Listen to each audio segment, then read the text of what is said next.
Tributes have flooded in following the death of Queen Elizabeth II. Buckingham Palace confirmed Her Majesty had passed away peacefully early on Friday morning New Zealand time. She was aged 96. Leaders here and around the world have paid tribute to Britain's and New Zealand's longest-serving monarch. The Queen has been such a constant in our lives for 70 years, the longest-serving monarch in British history. Over her reign, she has come to define notions of service, charity, and consistency. Her commitment to her role and to all of us has been without question and unwavering. She has also demonstrated courage, compassion, and humour. A strong memory I will have of her is her laughter.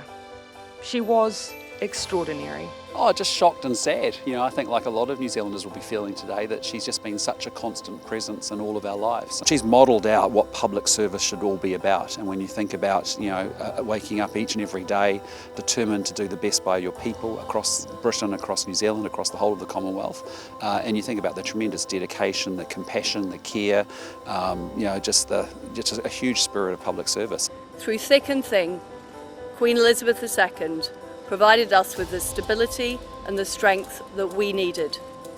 She was the very spirit of Great Britain, and that spirit will endure.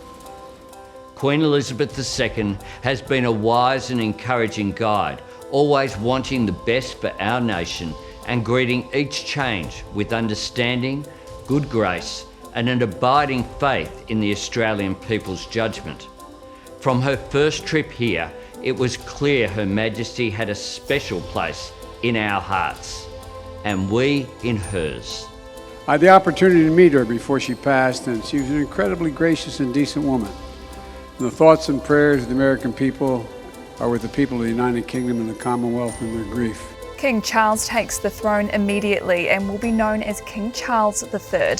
King Charles mourned the passing of his mother soon after her death was announced. In a statement, he said, "The death of my beloved mother, Her Majesty the Queen, is a moment of the great sadness for me and all members of my family. We mourn profoundly the passing of a cherished sovereign and a much-loved mother." Meanwhile, thousands have gathered outside Buckingham Palace to lay flowers and pay their respects. UK correspondent Gavin Gray said there were mixed emotions. People have come to Buckingham Palace to pay their respects.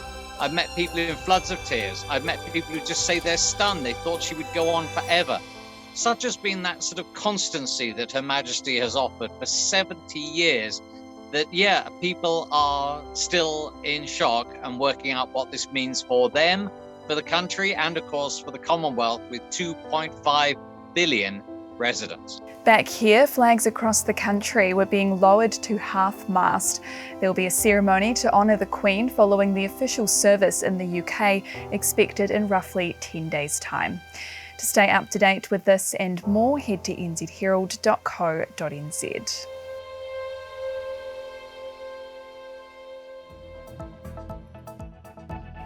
Thanks for checking out our YouTube channel. To stay up to date with all the latest news from the New Zealand Herald, click the subscribe button below or check out one of the videos here, and head over to nzherald.co.nz for more details on these stories and more.